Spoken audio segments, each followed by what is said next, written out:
Disclaimer. This podcast contains adult themes, adult dialogue, and spoilers. Our opinions are just that, opinions. We are not bashing any of the creators we discuss, and we are not bashing you if you perceive things differently than us. Listener and viewer discretion is advised. In a world where darkness has consumed whole communities, join our heroine Elena as she fights to protect the country of Ravka with the light she never knew she had. Hello everyone, welcome to Story and Things, a storytelling podcast. I am your host Cheli. And I'm your host, Yajaira. And this week we are going to be talking about a book. It's in a trilogy, right? Yeah, it's a trilogy. So the first book of a trilogy, it's called Shadow and Bone. It's by Leigh Bardugo. So Leigh Bardugo is actually a #1 New York Times bestseller right now. And she created the Grishaverse, which this is one of the books of the Grishaverse. We also have the Six of Crows duology and the Language of Thorns and King of Scars, and there's so many more to come. She was born in Jerusalem. She grew up in Southern California and graduated from Yale University, and right now she's living in Los Angeles. She's living it up. Yeah. Well, living it up respectfully and 6 feet apart. But still living it up. I hope she is. Isn't it crazy how many people, I know we always bring it up anytime we talk about this type of stuff, everyone's a New York bestseller. It really feels like it is, right? I wonder what the criteria is. Have a Netflix series. I'm glad that they did that though, because the Netflix series, and we'll talk about it too, just added to this book. Oh my god. A lot. So much. But we are going to be talking about the first in the trilogy, which is Shadow and Bone. And it's going to be a little weird because I read the book, but you read the book and watched the series. Yeah, so it definitely tied up loose ends for me. There was a lot of questions that I had when I only read the book. So I don't know how you're not confused, but I was very confused. I think I have a total of 2 brain cells. Okay, me too. Okay, well, one of them is working real hard. I haven't read a book so detailed in a certain universe since Harry Potter. That was back in high school, and I'm old. When was yours? I don't remember. I remember... Halfway to the Grave, I think, was the last one. Halfway to the Grave. I haven't heard of that one. That's really good. I like it. I remember Harry Potter, and I'm gonna, you're gonna see how bad my taste was. It wasn't bad. I just kind of read what everyone else read. So, you remember Cirque du Freak? Oh my god, I was obsessed with those books. Too. Did you like the ending? No. Me neither. Cirque du Freak, and then Hunger Games, which I bring up when we're gonna talk. And just all of that. But we are gonna kind of explain things a bit before we really get into the story, just to front load and to not confuse. So let's go ahead and talk about the social system in this society. So they live in Ravka. That's their country. But there is a certain type of people called the Grisha. And they are magical people. Yeah, pretty much. Basically. They're like witches, but not witches. Because they play on elements that are actually around them. So they don't just conjure things out of nothing. Yeah, so if you are an Inferni, which is the fire one, you have to basically... You said in the show they do a spark, right? Yeah, she did a little spark before she could do a whole flame, which I thought was kind of funny. That is kind of funny because it's like turning on a match and you're like, okay. Did you see that? That was freaking me. In this story, it says that it's there's combustible particles in the air, so you're using what's around you. You're not creating. But there are 3 types of Grisha, so it's kind of like a social ladder. On the very, very top, we have our Corporalki. Corporal Kai. Corporalki. Oh, we're going to butcher a lot of these words. I'm so sorry. I'm so sorry. So we're trying. Yes, but it's the order of the living and the dead. So it's the healers, it's the heartrenders, the people who can actually manipulate, if you're hurt or... What's the other one? If you're hurt or if you're dead, no? I don't know if they actually bring anybody back, but I know that they can manipulate your heart. Then we have our Etheralkai. And this is the order of summoners. So these are where our squallers, inferni, and tide makers are. So squallers are the air... I want to call them avatars. Inferni and... Fire. And then the tide maker, I'm assuming, is water. Water. Yeah. Which we didn't see any tide makers, did we? They brought it up. One of the characters was a tide maker. We'll see her later. Yeah. And then we have our Materialkai, which is the order of fabricators. Duris and Alchemy, or Alchemy, I think it's pronounced. People who create. So there's like different types of creations that are going to be in this story. But just to let you know, I skipped this page when I read it. I literally saw fancy font and I'm like, my brain can't handle that. I can't read cursive. I can't read it's not even cursive. cursive. I can't even read my own writing. So what makes them think I can read that? Did you look at the map? Oh, no, I didn't. I didn't either. I did, and you opened it up in front of me and I was like, oh. The book, the map. yeah. Whoa. Now it makes sense. You literally looked at it and you were like, oh my god, wait. Now it makes sense. Everything clicks. The world is big. Yeah. This world is real big. So let's go ahead and talk about our characters and let's talk about our girl. Oh. Let's talk about Elena. So Elena is a young girl living in a lonely world. Don't laugh. She really is, though. She's an orphan. And I'm assuming she's around 19 years old at the time that she's, older. Because it does start off with her being in the orphanage. When she was younger. Yeah. She was about 8 years old when she meets Mal, which is another important character. And in present time, she's a map maker. And she's part of the First Army along with Mal. But in past time, she's ugly, apparently. Well, she's still described as being bland. Oh my gosh, it's so mean. The book literally starts with the person who's in charge of the orphanage, like, just doing their things and looking at her. You're fucking ugly. Oh my gosh. Oh my god, yeah. And then Mal was like, you're not that bad. She's basically described as plain. She's sickly looking, box-like. Some other characters call her Sticks because she's literally stick-shaped. Uh-huh. Oh my gosh. People are mean. Yeah, she was freaking roasted by that freaking orphanage owner. She did say that the Mousy hair ass. Yeah, she went off on her. She did say that the orphans were really freaking mean. So. They were, but you know what? She wasn't alone because she had her best friend, Mal. She had Mal. Oh my gosh. He is so sweet, but he's also a mujeriego, which is womanizer if you don't know Spanish. He is described as the complete opposite. Yeah, he's very attractive. Handsome. He was shy when he was younger, but he's seen as brave now that he's older. He's a really good tracker. That boy can track anything. Yeah, because they both have their jobs. So his is literally just finding things. Yeah. Which is kind of funny because, they never really go in depth, like, with the jobs.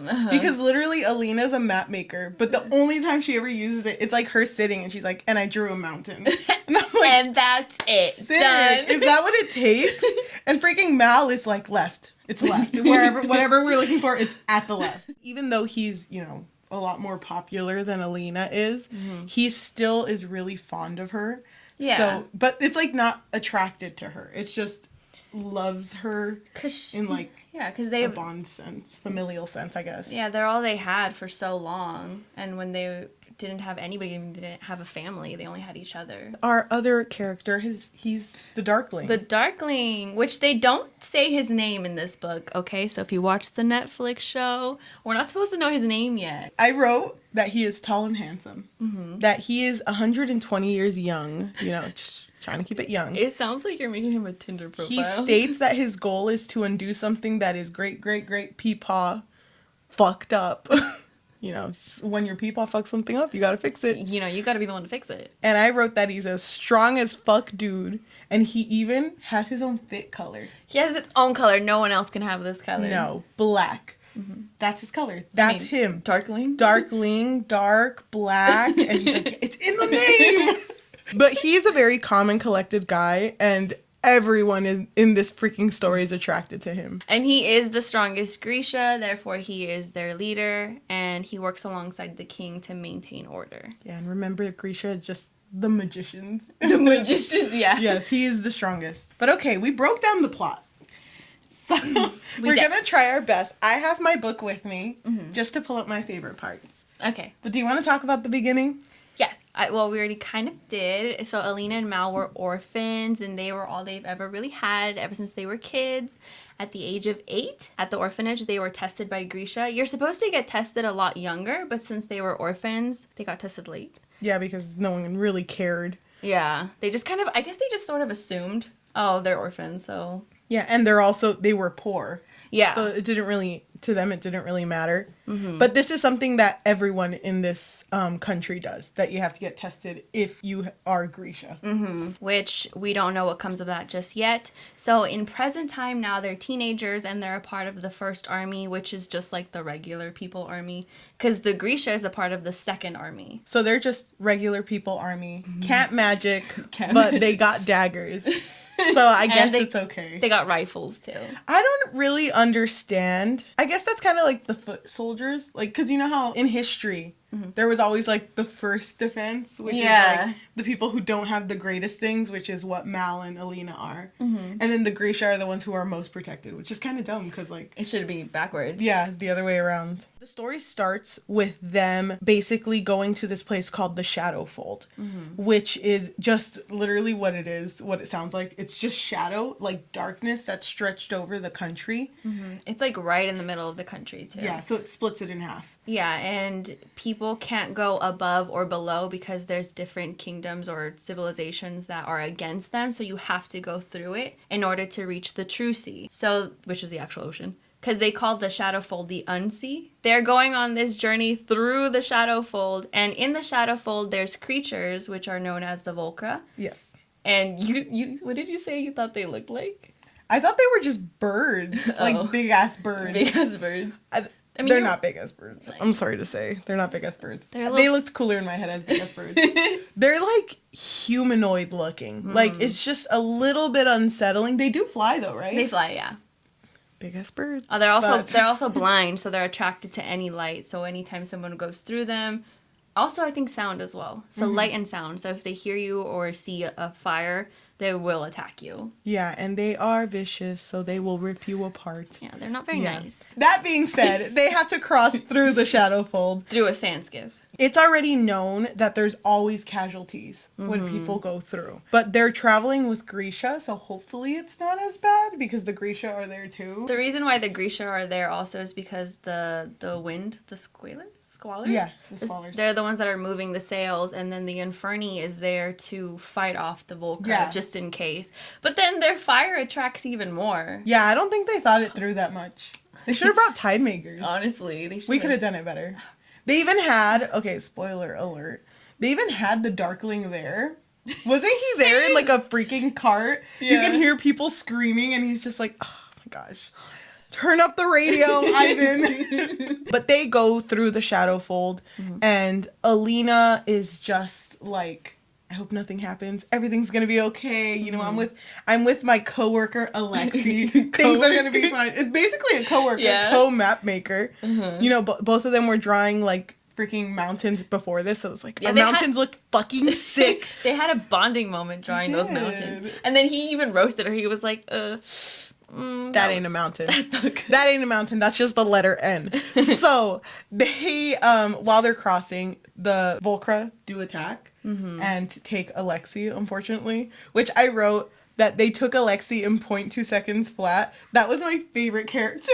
Really? I liked Alexi for the 2 seconds that they were alive. You're gonna be sad at the show. Really? Oh gosh, I love Alexi. Yeah, so did I. I really liked him too. During that whole situation, it looks like everyone's dying. So Elena is standing there, and a Volcra is flying towards her, and it grabs Mal first. But Mal tries protecting her. That's why it grabs Mal. Oh, yeah, you're right. Yeah, it shot at it, right? Because it was Elena seeing it come towards her and Mal getting in the way. And I think it dug its talons, like ding, into Mal. So it's like dug in his shoulders. Yeah. And then it starts coming for Elena. And remember that they're like best friends. They are like childhood besties. So when they feel like they're not gonna make it, Mal just whispers, meet you at the meadow. Which at first you were like, what? What the fuck is the meadow? Where the fuck is the meadow? He's like, tell me! No, but it was where they hung out. Dude, this part made me cry. This part just made me like, oh, that's okay. Yeah, sure, me either. Kind of weird, but okay. Kind of weird, but okay. But then, I mean, the unexpected happens. She, like, wakes up. Like, all of a sudden, it's another scene. And she's in a medical tent. She did see a light, though. But I see lights, too. She saw a blinding light, and then everything just turned off for her. Yeah. and then she woke up in a medical tent. She has no idea what's going on, and everyone's treating her differently. And then they take her to another room, and it's where the Darkling is. Yes, and everybody else is there too because he's asking everybody questions like, what happened? What was that like? Tell me your experience. He's trying to get everybody's experience firsthand. Yes, and Mal is also there, and he also has no idea what went on. But from what we heard, when the Volcro was attacking, a light came from Elena. Yeah. And killed, I think it said 50 of them? Yeah, I just like exterminated them, just like psh. Yeah, she just... I don't know if you've heard... Oh, well, I mean...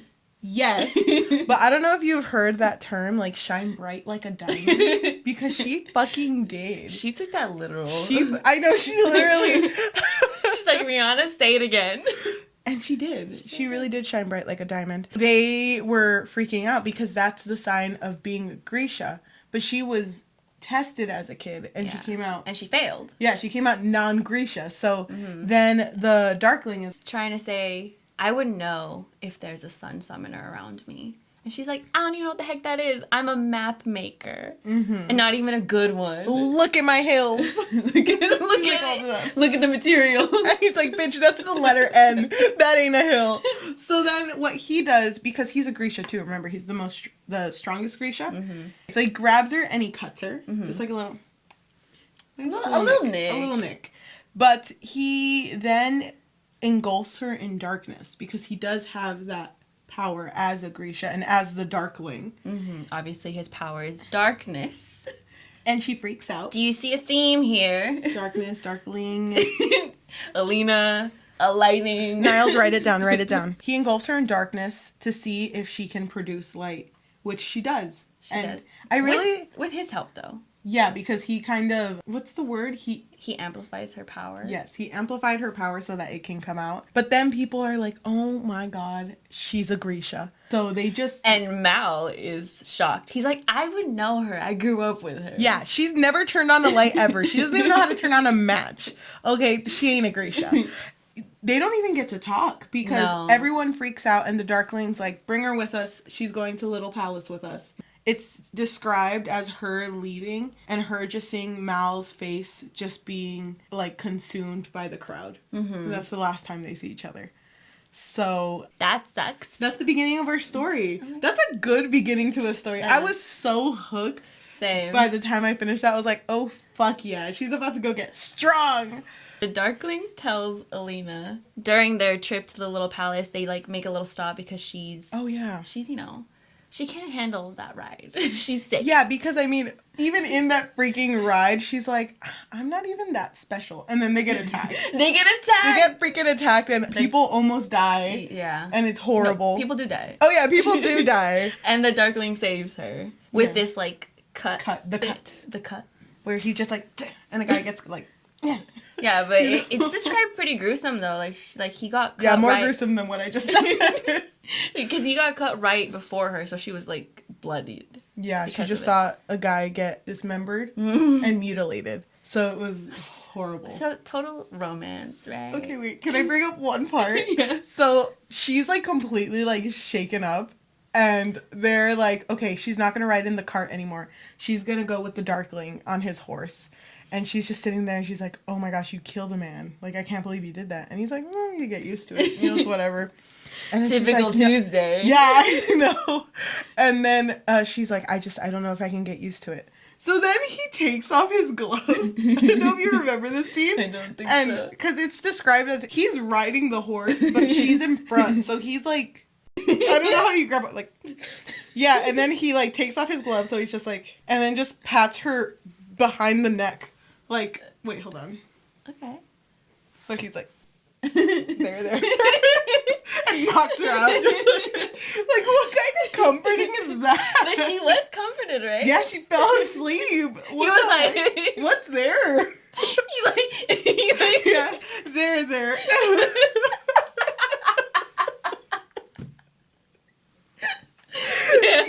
Yeah, and she woke up like a day later. She's like, what the fuck just happened?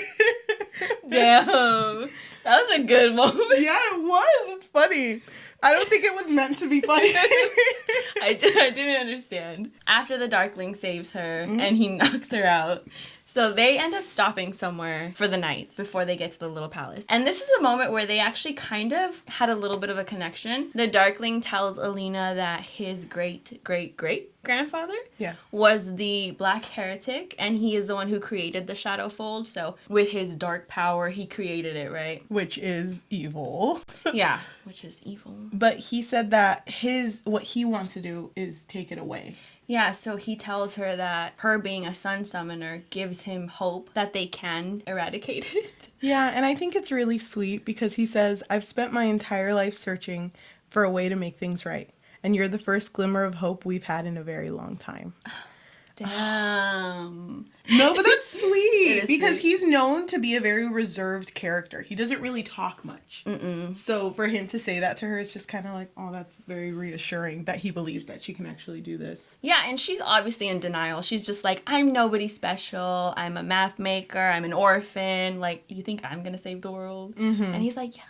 You're gonna save the world, bitch. They get to Little Palace, and it's so big. It's so big, but they have a little palace. So not the palace. Oh, I'm sorry. It's a little palace. So there's like a grand palace that is fucking big.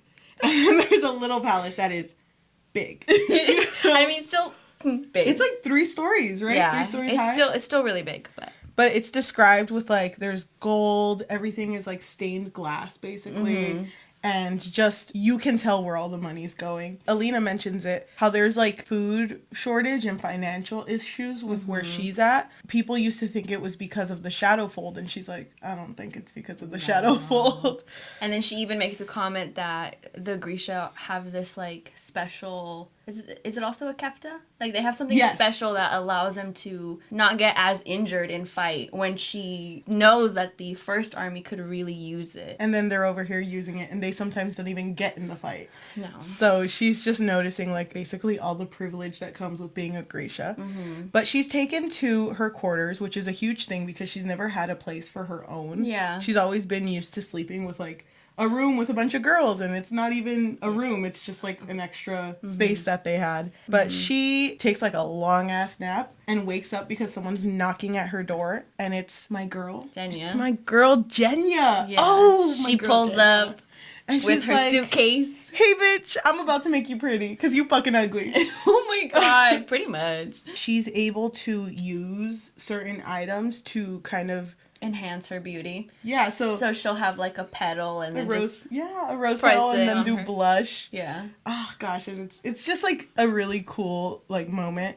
So she's not changing Elena, but she's like just enhancing her beauty, you know? Yeah. A little I bit. thought it was really sweet. Yeah. And Genya is actually a really sweet person. She's just very confident in herself. She's beautiful. Yeah, she is. She's described as flawless.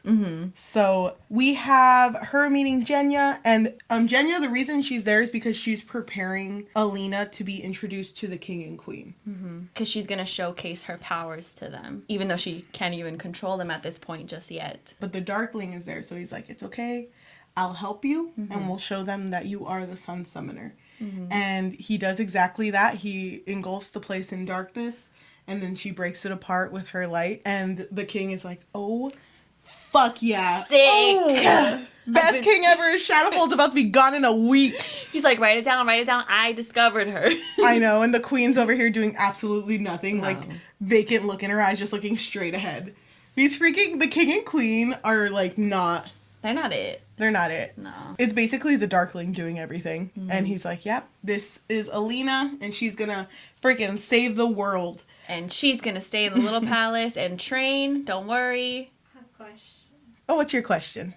Has there not been a sun summoner? No. Well, from what I know, because I know there's other books, but she is one of the strongest. Yeah, like, to be able to produce light from themselves is a big thing. Yeah, and she's like seen as something very rare. She's just seen almost like mythical, almost. So people didn't believe the Darkling when he said that he found. That's why she had to showcase her powers. Yeah, because even then, they were like, oh, we have to make sure that it doesn't seem like we were hiding you. Oh, yeah. Remember? So it's like, we have to make sure they know that we found you. Yeah, so when they introduced her, she was wearing, like, the First Army uniform. So it didn't look like she was too pretty, or she was like, yeah. But okay, this whole time that she's at the little palace, by the way, is just like work time. Like she has no time to just mess around. She's training with Bagra with her light powers, which the whole time she's not able to produce. She's just kind of there. And then with the combat people, it's just her trying to work on her combat without using any of the Grisha powers. But she's sickly and boxly, so she can't really do much. And it's just kind of looking very not hopeful. Yeah, because it's taking her a long time to actually access her power or be able to control it at all. She's so amazed with like all of the nice things that are offered, but she is starting to realize that being a Grisha doesn't just mean that you're up there, you know, because even in the Grisha, even though there's that social system in their community or in the country, even in Grisha, if you are a certain type of Grisha, you're a little lower than others. Yeah. And like the king and queen, of course, they're like all the way on the top and they're horrible people. And then there are people who work for them. And then and they separate everything by color. So it's like if you wear blue, if you wear red, if you wear this. Exactly. And only the Darkling wears black. He is also the leader of the Grisha, so. Okay. Technically, they all work for him. Every single week, she says that she writes at least one letter to Mal. Yeah. And to where he's stationed. And she just starts freaking out because she's like, Mal would have answered. And I send him one thing every single week. And it's just not going through. And he's not writing back. Yeah, so she just sort of reaches a point where she assumes that he's moved on now. That he's just forgotten her. She's like stressed out, and then there will be moments where the Darkling's like, Elena, come to my office. She's like, what the fuck is going on? She's and like, what did I do? What did I is it do? because I can't produce sun? Like, I don't know what he wants. And then she'll show up, and he's like, how's it going? And she's like, good. Okay, you may go. And it's like, you may retrieve now. Thank you. Hello? Like, that's not how you treat it. And he's like, did you think it was going to be violent? You think I was going to get you in trouble? And she's like, kind of. Yeah. A little. And he's like, no. You may go. You know, it's like, it's so cute. There's like those little moments. But even when she's trying to produce this light, the Darkling comes and is like, okay, well, I amplified your magic with what I had, which is like a special type of bone. So why don't we get you a bone so we can amplify your magic? He brings up, what's it called? The stag? Yes. Yeah, but he also is an amplifier himself because he's so powerful. If somebody were to take his bones or his teeth or whatever, they could use that to amplify their own power. I mean, it's all that chalky milk he drinks. I 100% believe this boy eating like Lunchables and chocolate milk in his freaking room. What? Because he doesn't eat with anyone else. True. He's just a boy. He's an emo boy. An 120-year-old boy.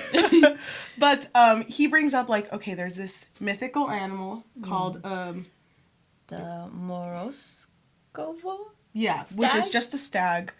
And if we get its antlers, He says if you kill it, you yeah. can use the antlers and amplify your power. and it has to be her who kills it. Yeah. Because then it's being passed down to her. Because if someone else does it, it gets passed on to them. But it's not real. And even Bagra's like, that's fucking dumb. Like, you're not going to find that anywhere. Yeah, she's trying to discourage that right away. She's like, that doesn't even exist. Are you dumb? Yeah, and then Elena starts to kind of feel bad because she's like, okay, well, fine, I can't fucking do this. That's what you're both saying right now, so fuck you. And she like, I think she leaves, but the Darkling is outside and they have a conversation. And it's basically about if she's worthy enough for something like an amplifier, because it's not something that every Grisha has.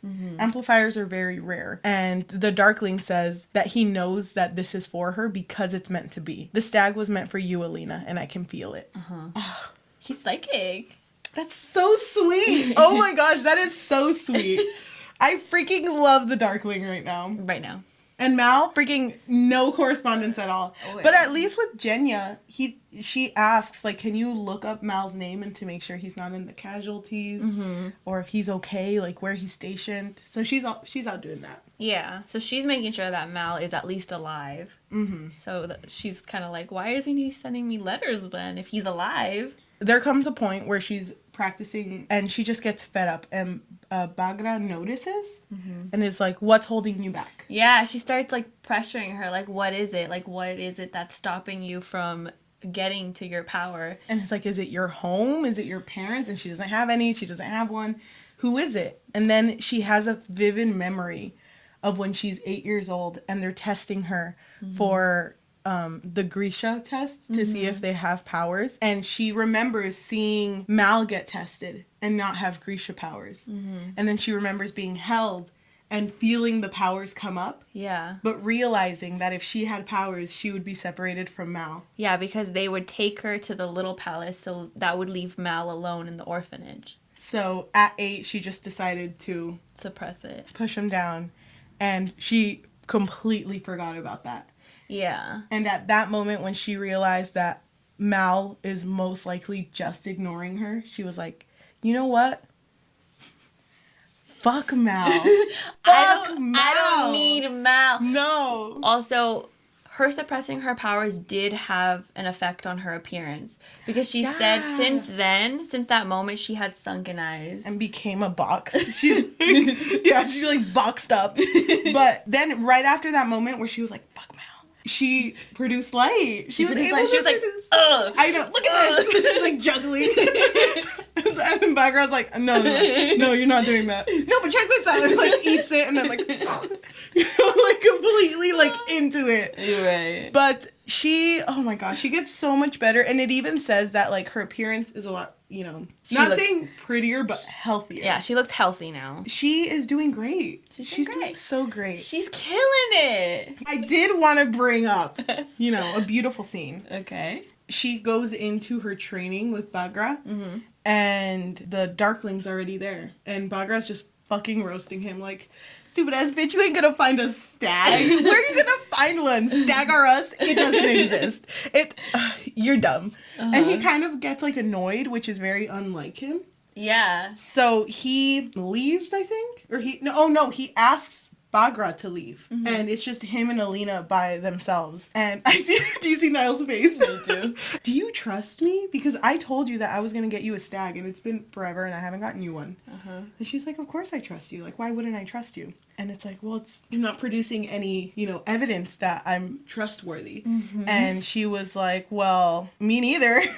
But, you know, I'm always trying to impress you. So, you know, I hope that you're trying to do the same. And then it's like, you're trying to impress me? What? And she's like, shut up. It's not like I'm going to take you on midnight picnics. I think it's something along those lines. Do you remember that scene? Yes, I do. And he's like, what the fuck is a midnight picnic? He's like looking at Urban Dictionary. What the hell is that? I know. I'll come back to you. But then I'm going to read this part. He says, Elena, if I tell you that I still believe we can find a stag, would you think I'm mad? Why would you care what I think? He looked genuinely baffled. I don't know, he said, but I do. And then he kissed me. It happened so suddenly that I barely had time to react. One moment I was staring into his slate-colored eyes, and the next his lips were pressed to mine. I felt that familiar sense of surety melt through me as my body sang with sudden heat, and my heart jumped into a skittery dance. Then just as suddenly he stepped back. He looked as surprised as I felt. I didn't mean, he said, and at that moment we heard footsteps and Ivan rounded the corner. Ivan's just like...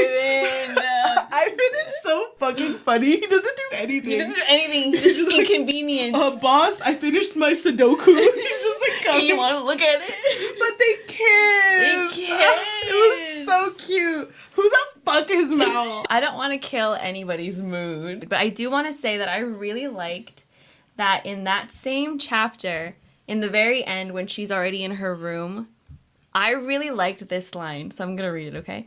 Then the memory of the Darkling's kiss blew through me and rattled my concentration, scattering my thoughts and making my heart swoop and dive like a bird borne aloft by uncertain currents.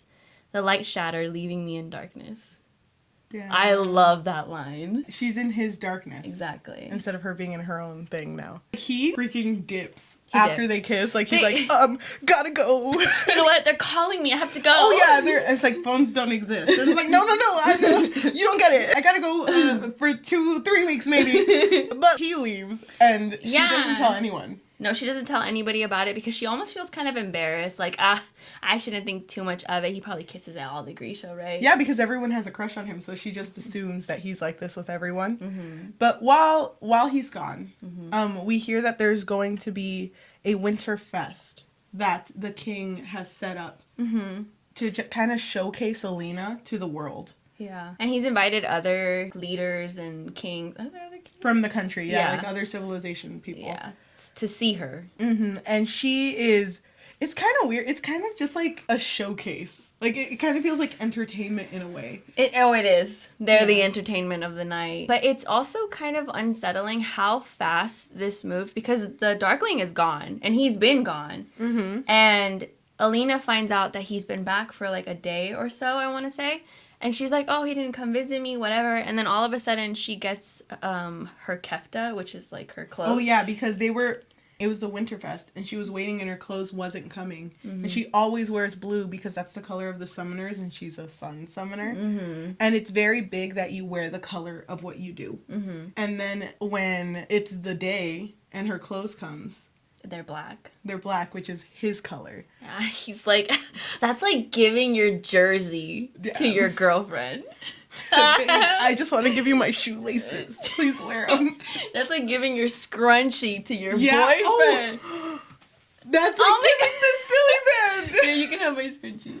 But it matches you. Oh, yay! Okay, it's like that. That's kind of cute. It is cute. So she's like, okay, fine, I'll wear black. And she puts it on, and even Jenya is like, oh my god, you look so stunning. And she even made it so she has like cat eye. Like her makeup is so like mysterious and you know, just like a lot of confidence is exuding her. Yeah. And I think because she's finally able to control her power in the way that she had been expected to, now she's finally become confident. And it's not just about her looks, even though she does look a lot healthier, but it's definitely because she's able to produce light at will. the king is like, here is the sun summoner.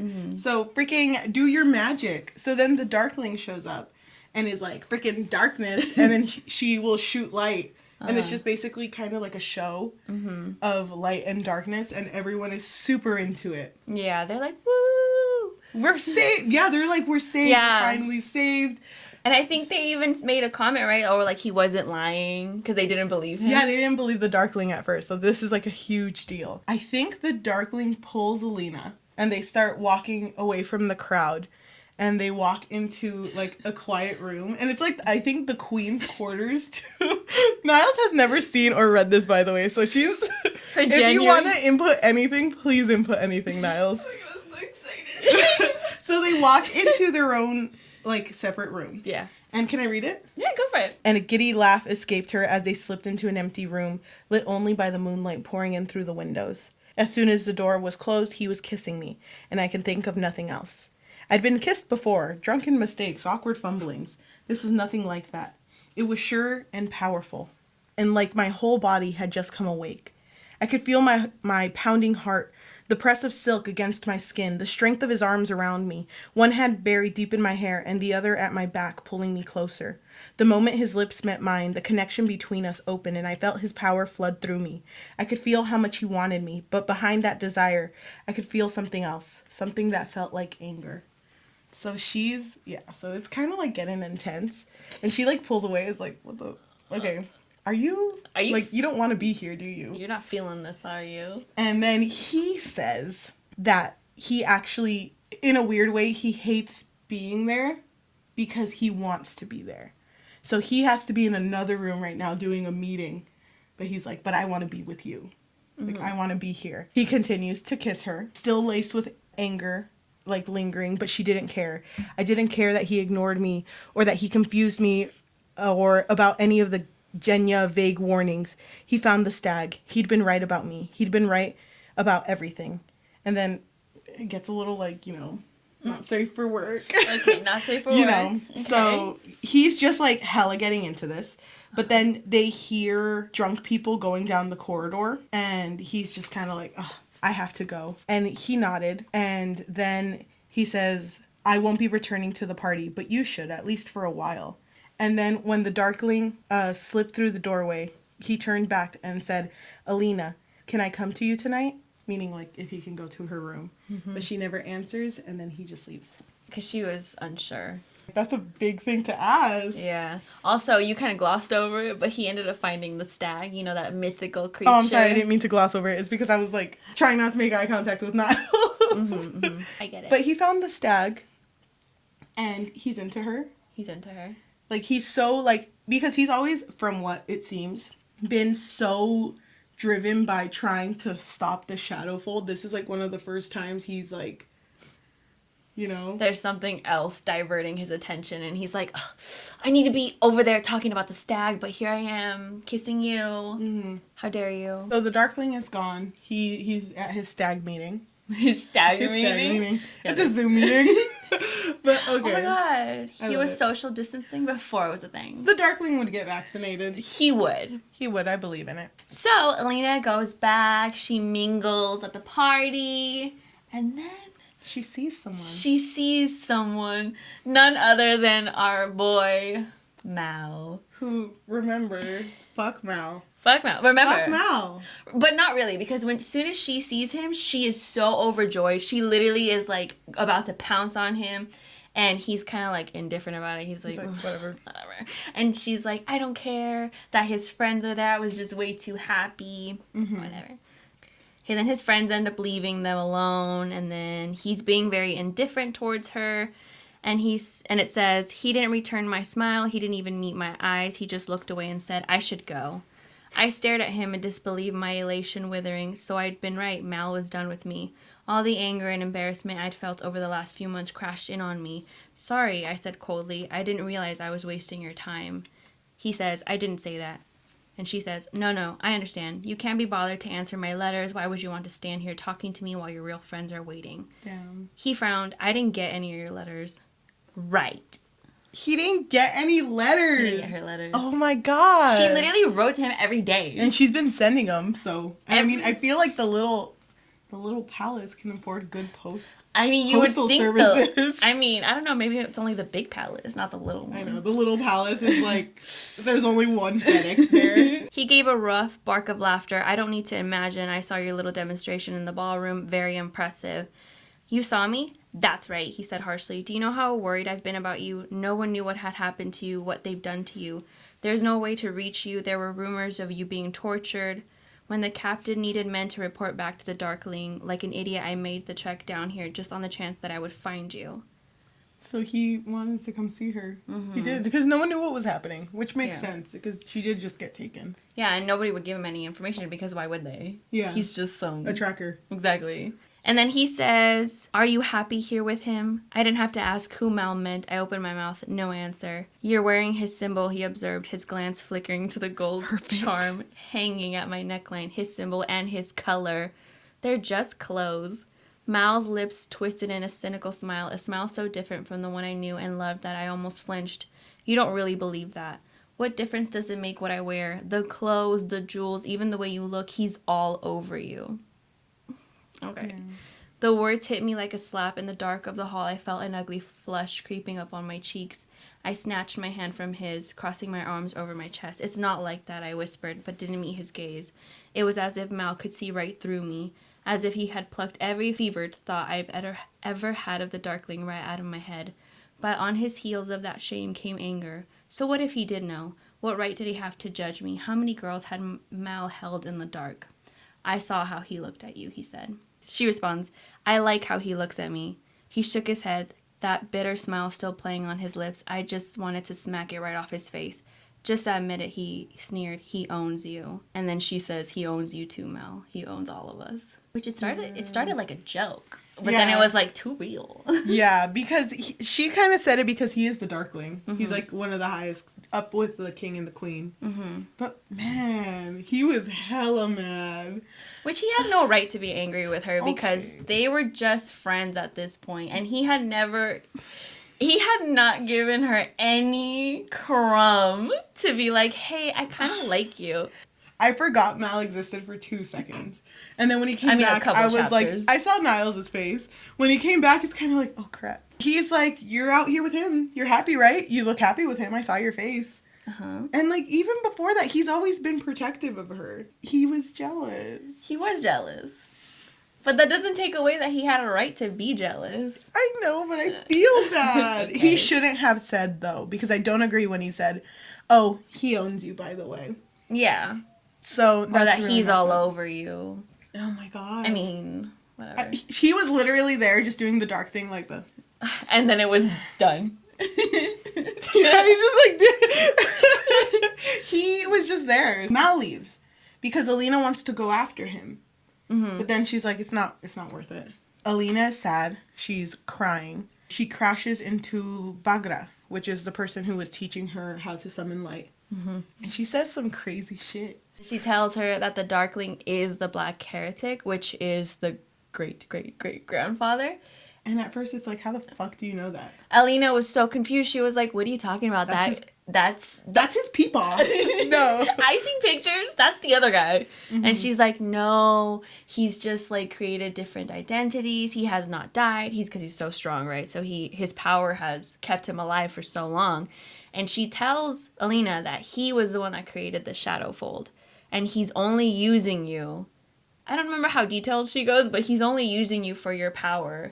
And I'm so sorry, Niles. The Darkling created this power, right? And he did not anticipate the Volcra. So he can't actually go into the Shadow Fold because the Volcra will attack him. Mm-hmm. So with Elena's power, she'll kill the Volcra, and then he will be able to go in there and expand the Shadow Fold wherever he wants, which was his plan. But I didn't like the way that they did it because Bagra and Elena weren't really like that close, And also to bring up, when Elena was like, how do you know that? Oh, yeah, And the old lady was like, look at my face. Look at this. Oh, yeah, and then Bagra had the power of darkness, too, no? Yeah, she has the power of darkness, too, which means Bagra is Darkling's mom. Yeah. That's how she knows that. I know. And then it starts clicking in Elena's head. It's like, oh, she's doing the math. Yeah, she's like, I know, it's like that meme with like all of the math equations. But it's like, he said that he needed me. Mm-hmm. He said that we were going to make a change. Mm-hmm. He's saying all of these things.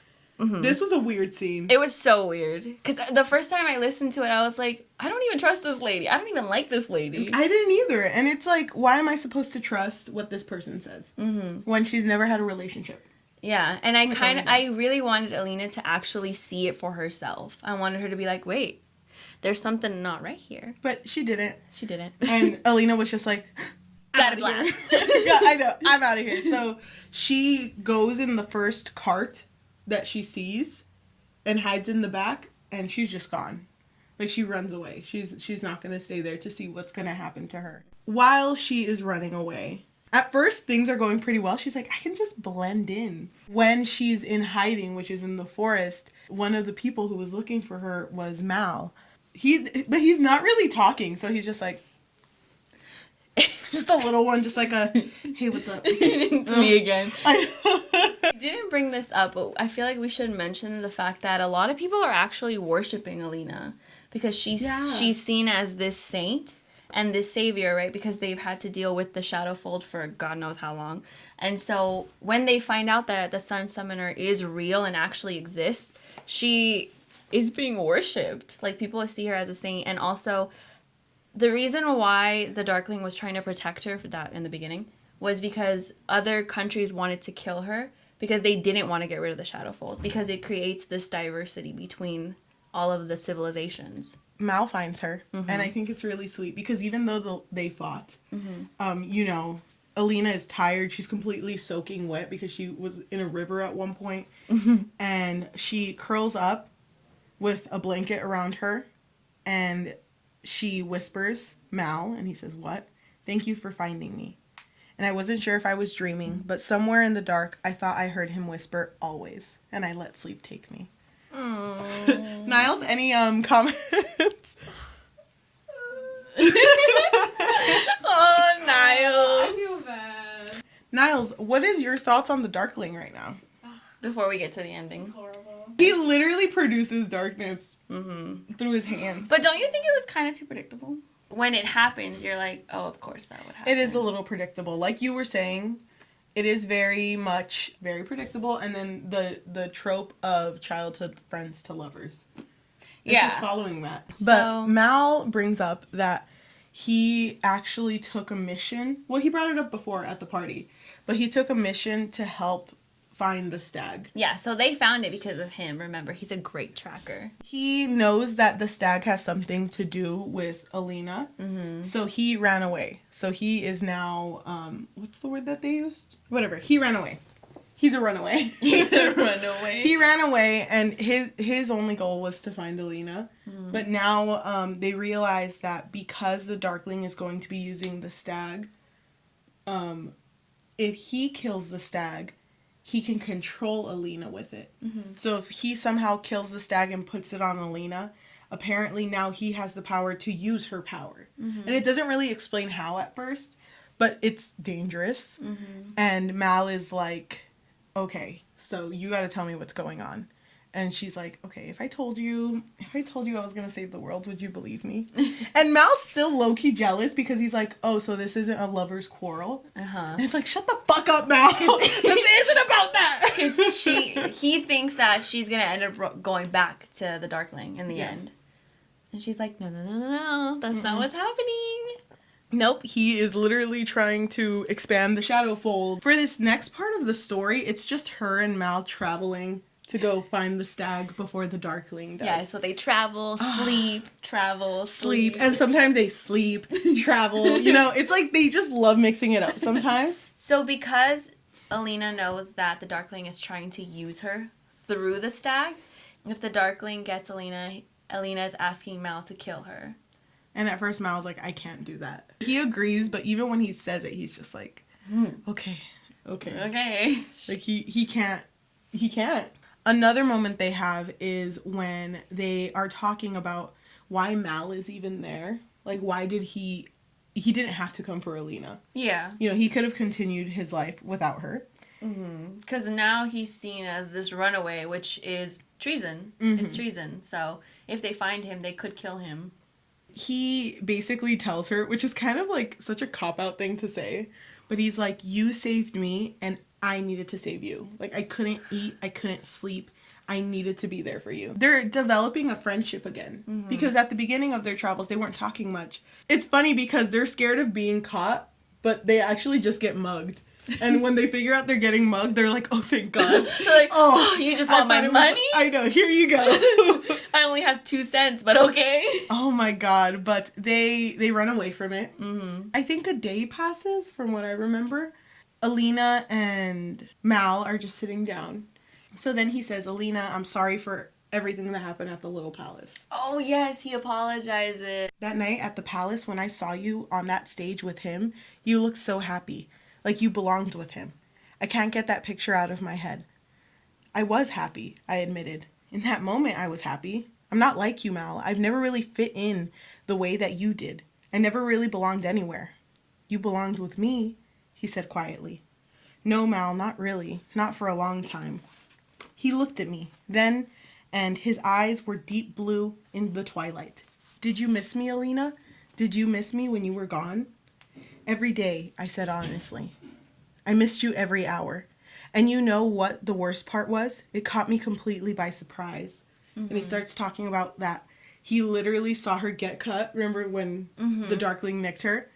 And then all of a sudden, everyone freaked out, and she was just pulled away, and he did nothing. Yeah. And he tried talking to the superior officers, or, like, figuring out where she was. Yeah, but he's so, like, low ranks that what is he supposed to do? If he even tried to go into the little palace uninvited, they would shoot him. He says that you can't say that after all of that and all of those feelings that we don't belong together. He was very close to her now, and Elena's heart was suddenly hammering in her chest. I'm sorry it took me so long to see you, Elena, but I see you now. He lowered his head, and I felt his lips on mine.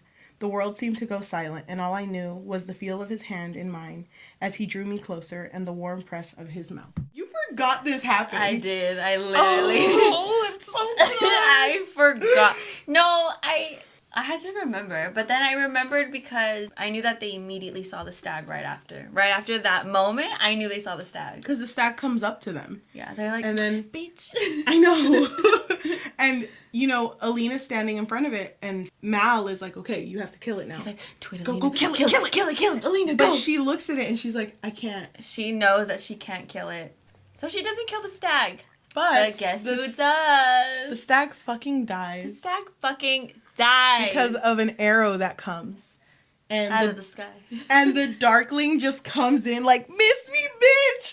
He just comes in, stinky like full force. Like, he's just, Oh my god. He's like, hold on, who's the better kisser? Come on, rank us. I know, rank us. right now.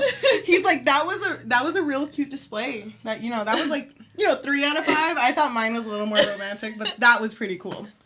He's literally he's so trashy. He does kind of like embarrass her a little bit. He says, "That was a very touching scene we witnessed," he sneered. "Did you tell him, Elena? Does the boy know how willing you were to give yourself to me? Did you tell him what I showed you in the dark?" Damn. A wave of shame rushed through Elena, and the glowing light faltered. The Darkling laughed. I glanced at Mal, and his jaw was set. He radiated the same icy anger I had seen the night of the Winterfest. Mal is angry. Yeah. He's so angry. Because the Darkling killed the stag, he technically now has the power of the stag. Mm-hmm. If he takes the antlers and, puts them on Elena, now he can... Yeah, so he puts them on Elena. Yeah. Which, can you find that part? Can you just tell me how it was described when he put it on her? He's just saying, take the antlers, put them on Elena. And I think she tries talking someone out of it. It's David who's putting it on, which is another person who's trying to put it on Elena. And she's like, please don't do this. Please don't do this. But he's so we have to do this for the greater good. Mm-hmm. And they put it on her. And Mal is completely devastated on the floor. So they don't describe at all what it looks like. When they put it on her? Yeah. The reason why I bring it up was because when I read this part, I didn't really think much of it. I mean, I just thought, okay, a necklace, cool. But the way that they did it in the Netflix show was so disgusting. They looked like it was stabbing her. I think I liked the way that they did it in the Netflix show because if you see it, it looks disgusting. And I think it's a way for us to remember that, oh, this is a bad thing that's happening. Yeah, because, a lot of us are swayed by Ben Barnes, I'm just saying. But it's don't forget that he is taking advantage of her. Yeah, and I mean, even when they put it on her, she's kind of like, that didn't do anything. Yeah. I don't think he did it right. But then she starts hearing his voice in her head, and it's just okay, now. No, and now she's using her light power. Mm-hmm. She feels invisible hands controlling her when she is producing light. Mm-hmm. And he kind of messes with her. He's trying to see how much she's capable of doing in one go. Mm-hmm. So he just keeps pushing her to use her power and tires her out basically, and then she falls to the floor. And she looks at Mal and says, "You have to kill me. Do it now. You just have to do it. He's already gotten control of me." Yeah. And Mal can't do it. He can't do it. He doesn't do it. And they go back to the little palace. Throughout that whole situation, the people that she was around who were pro Darkling, they know what he's doing. Yeah. Even Jenya. Mm-hmm. And because they see it as, it's going to benefit them as the Grisha. Yeah. So, like you said, or like David said, it's for the greater cause. She comes back and she has to kind of play along oh, I'm back, everyone. That was wild. Whoa, I was totally alone and secluded. Mal? Crazy. Who is that? Who's Mal? I don't know. The Darkling calls for her and is like, what are you going to do? Are you going to beg for me to save him? And she does. She's like, please don't kill him. I have no idea where Mal is. Please don't kill him. Yeah. And he kind of starts saying, I can be merciful. That's okay, I can be merciful. You know what? Go see Mal.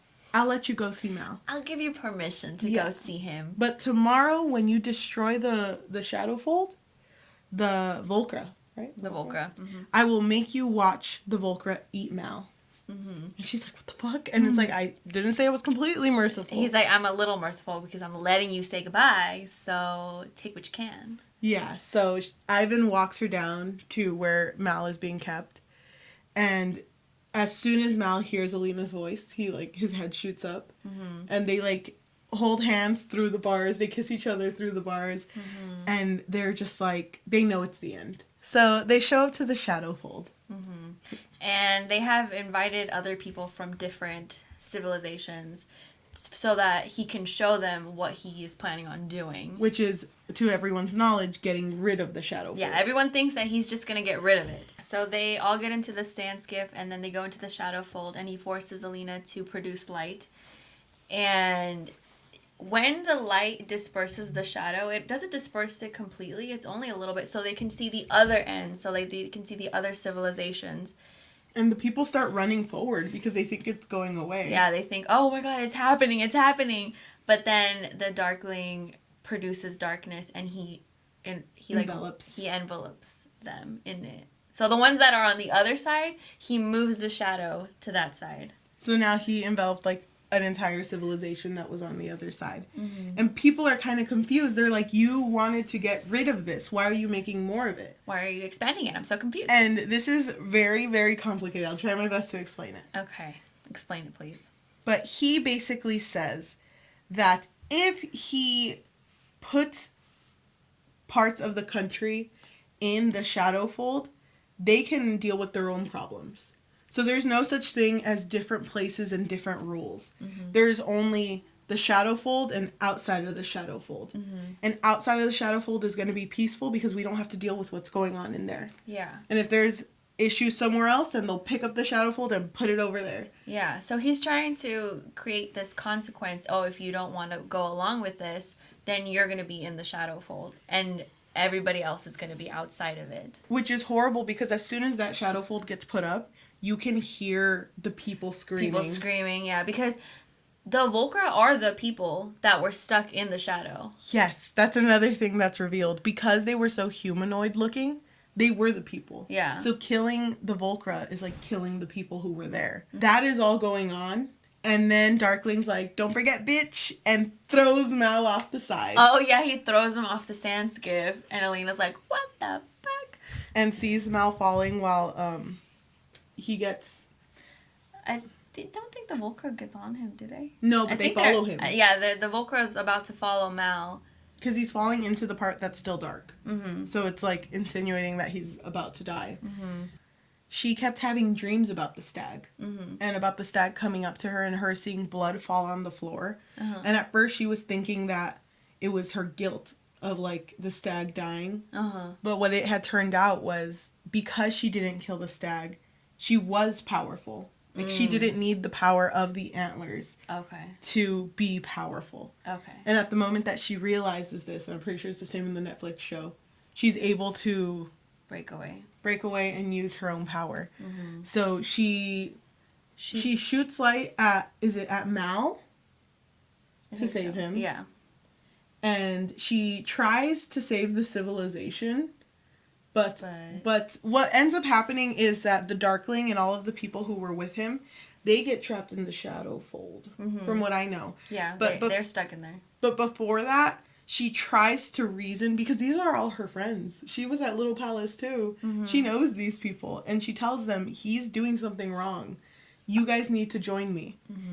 Who wants to join me? So she asked that once she's broken the trance Yeah. from the Darkling. But nobody joins her. No, she stands there by herself. And so she runs away. She gets Mal and they both run away. And they don't turn back. And the story ends with them two just running away. Yeah. They're trying to get away from all of this. And I like the way you put it, to let things simmer down. Because they're obviously not ready. And don't have a party to fight this. So they run out of Ravka, and they're going over the seas wherever they need to go. But I really like the way that this ends, because the story starts with them being orphans, and the word orphan is actually translated in this story as the abandoned. Yeah, which is actually what the people thought of to the non-Grecians. So they thought that anybody who didn't have powers were the abandoned. But then those are also the orphans. Yeah, which would translate to orphans. At the end of the story, she talks about both of them being orphans again. Because now they're abandoned again. And they just have to figure out what they have to do next. Yeah.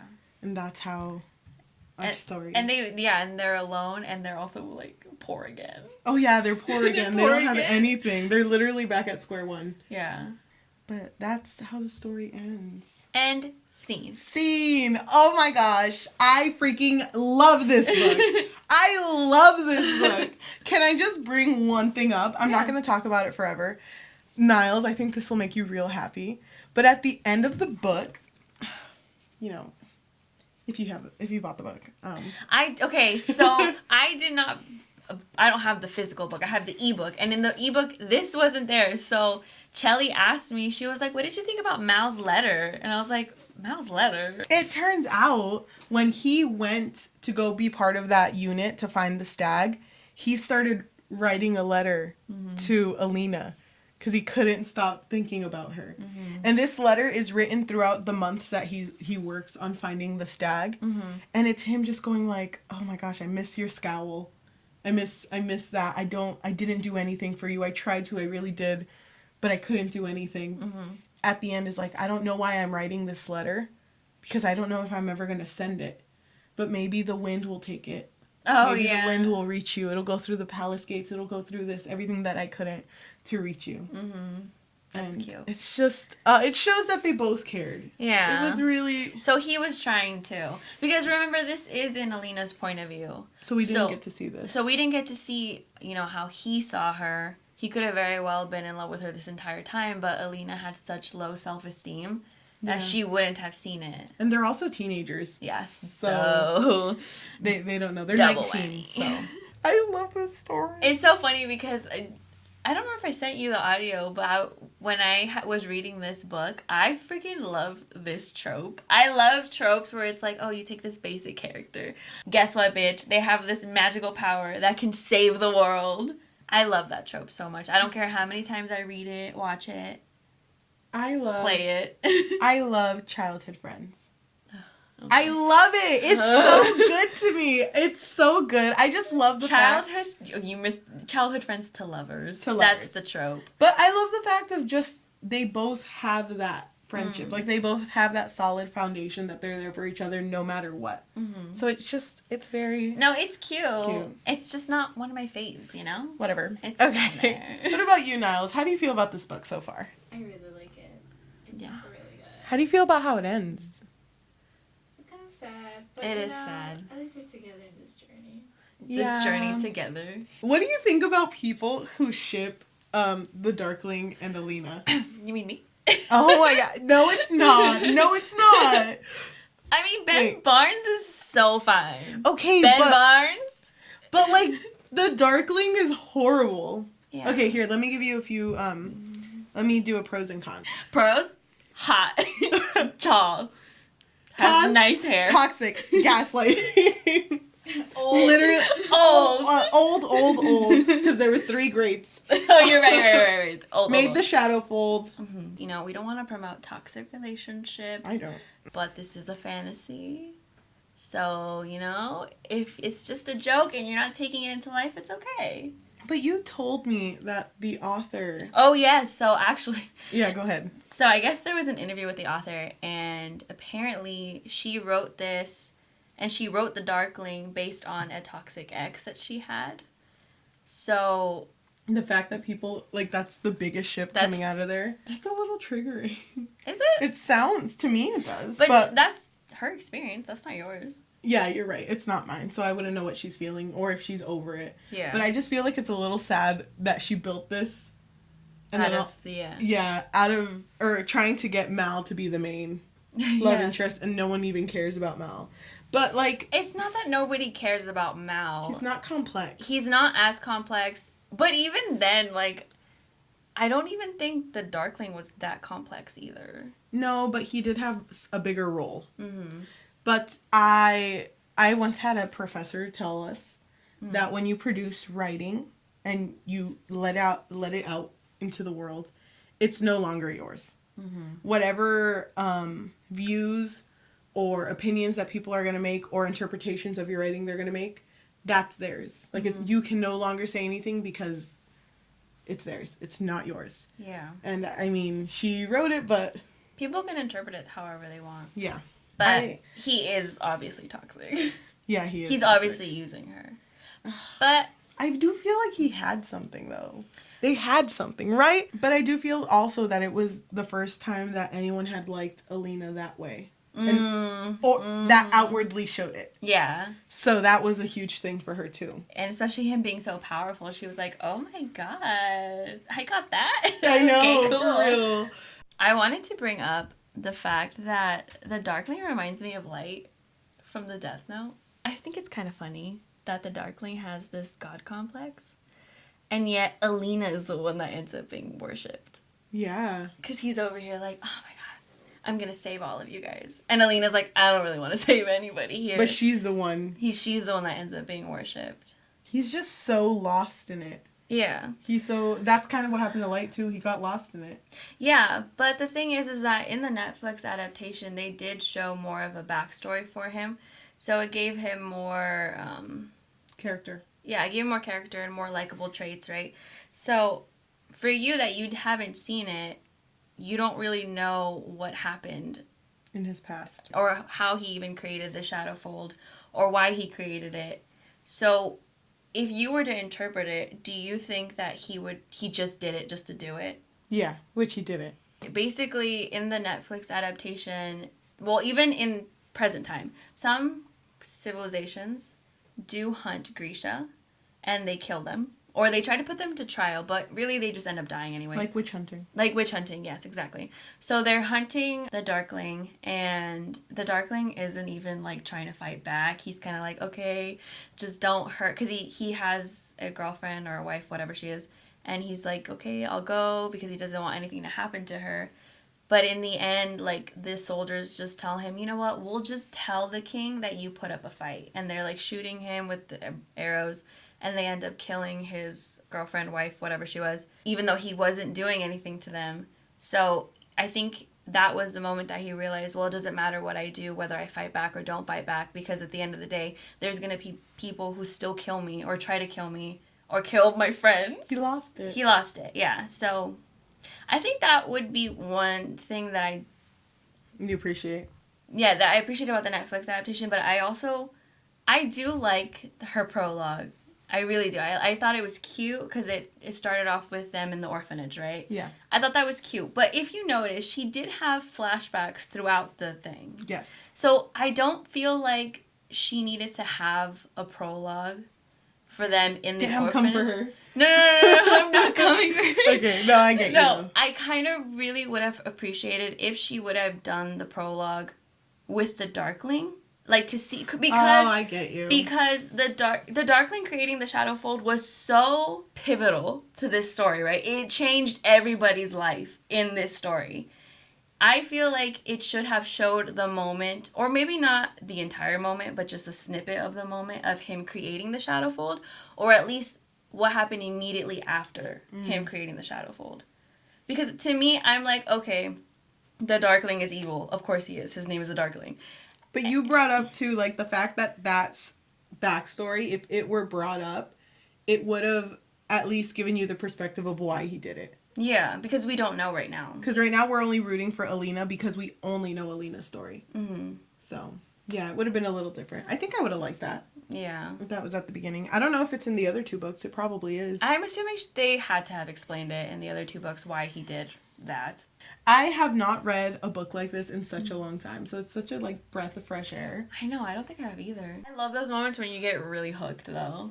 Anything you wanted to bring up, Niles? Because this was your first time ever knowing anything about Shadow and Bone. Mm-hmm. I felt like I read it. I Wow, felt it. we did get... Wait, are we storytellers? Are we storytellers? We're done. We're done. I think it would be good to sum up our overall thoughts. Okay.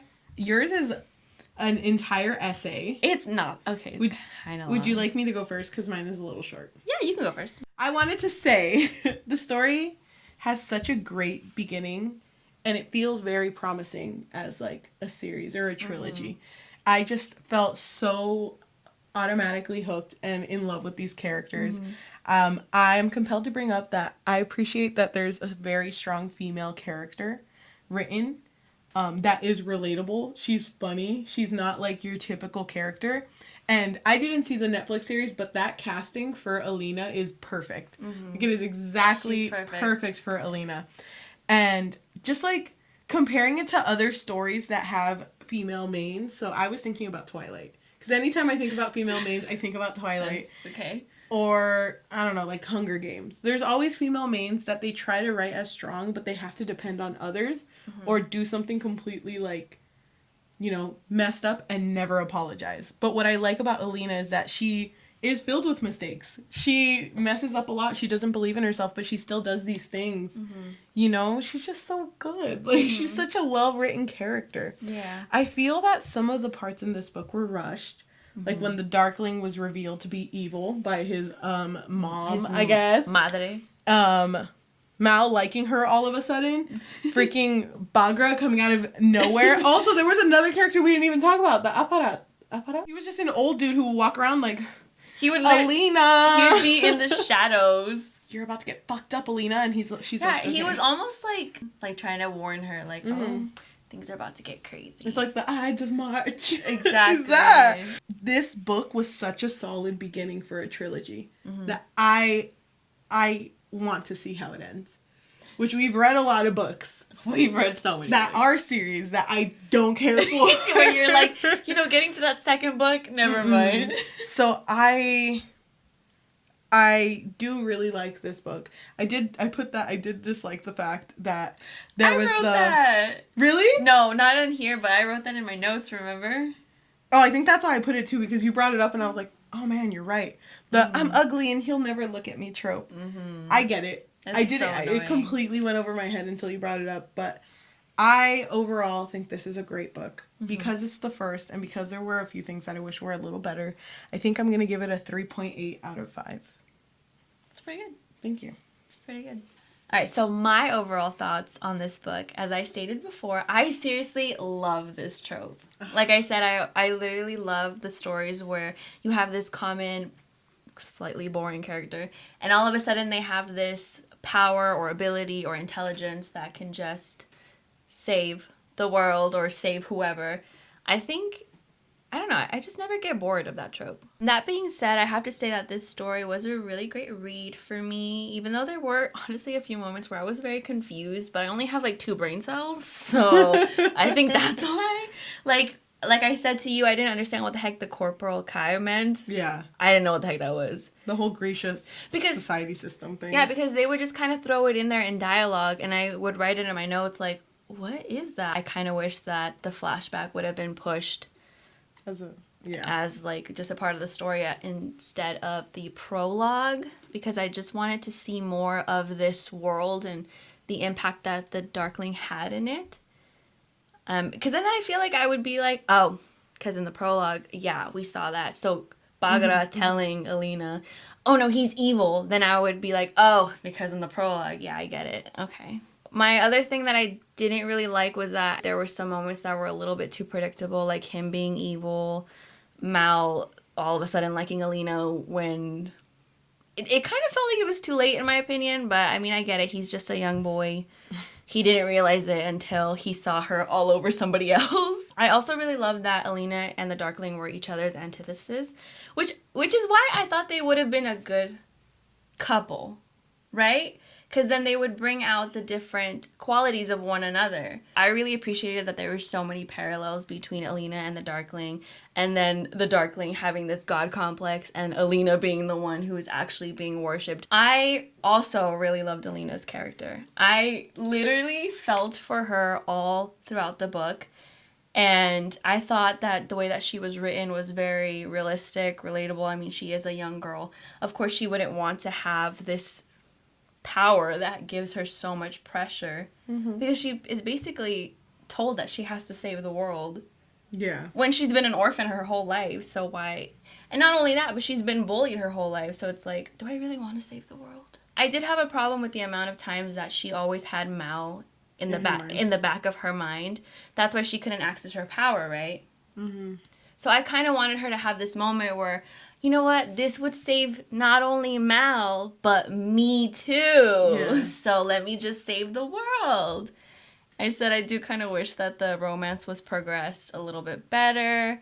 And honestly, her and the Darkling would have been a little bit more interesting, in my opinion, if he hadn't been so toxic. Okay. But since he's toxic, I actually am glad that she does not end up with him, because I don't really want to...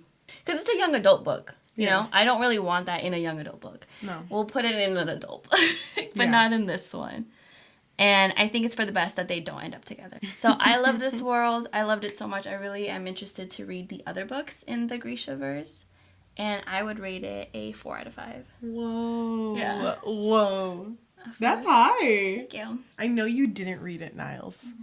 But how do you feel? I really liked it. Yeah? I also did like dark guy. Darkling? Darkling. Dark man. Dark thing. Darkling was Elena, because they Elena. were opposites. She's light, he was dark. Yeah, exactly. And Isn't that scene, that quote that you liked, the light shattering and her going into darkness. Yeah, I loved that line so Yeah. much, but I feel like that was supposed to be ominous. It was, but in her eyes, it wasn't. In her eyes, it was like, oh, here it is, wrapping me in. Yeah. Oh my god. Sorry, keep going. And also, it did suck that what's his name? Mal? Mal, yes, that Mal realized his feelings for her like Super way late. too late. Yeah, he was literally gonna die like the day after. But I mean, True. okay, wait, can I bring up one thing? Sure. You know that scene that we told you about? The, meet me in the meadows? Mm-hmm. When they're asking him to recount what happened, he's like, I don't know, the Volcra attacked us, and I said something to Elena, and they're like, what did you say? It's important. And he's like, I don't remember what I said. Don't ask me, I'm embarrassed. Yeah, so it's cute. Like, Yeah. I think that they had something. It No. was very subtle, though, so it Yeah. should have been written better. Yeah, I don't want anyone to think that I didn't like this relationship, because I did. I liked it more in the Netflix show because it wasn't in Alina's point of view, the Netflix show. So I could see that he did like her throughout the entirety of the story. But in the book, I kind of was like, is it really there? I don't know. I feel like I have to squint. That being said. What did you rate it? Yeah. You didn't- Oh, I'm sorry. I was just gonna. I'm so I sorry. still have more to say. Okay. Niles, go I'm ahead. sorry, Niles. Basically, it's just like that she's really strong, she's really cool, big bad man, old man, sucks. He did suck. He did suck. It did suck. Only a 3 because I haven't read it, but I'm pretty sure that if I had read it, Are I'd you- also give it a 4. Are you gonna watch it? Yeah, I'm also gonna read it. Oh hell yeah! Oh, you can borrow my book. Oh, it's sick. Sick. I have the other 2 coming in. Okay, so, okay. but okay, I think we're done. Mm-hmm. Oh gosh, this was a good. This was a good one. This was I a good really one. liked it. Thank you. I'm sorry. I'm like trying to close up this episode, but I can't stop thinking about the stupid Darkling and his trying to burp her from her neck. Oh my god. He's trying to baby her. He's like, I know. It's okay, girl. Thank you. I got you. I know. She's just like, okay. But it knocked her out, so it worked. So. I mean, it's it's he an doesn't- old remedy. I mean, no, being alive for 120 years, you pick these things up. You really do. So he learned a couple things. Yeah, he really did. But I think this is the end of our episode. Thank you so much for joining us, and we hope to see you again next week. Bye. Bye.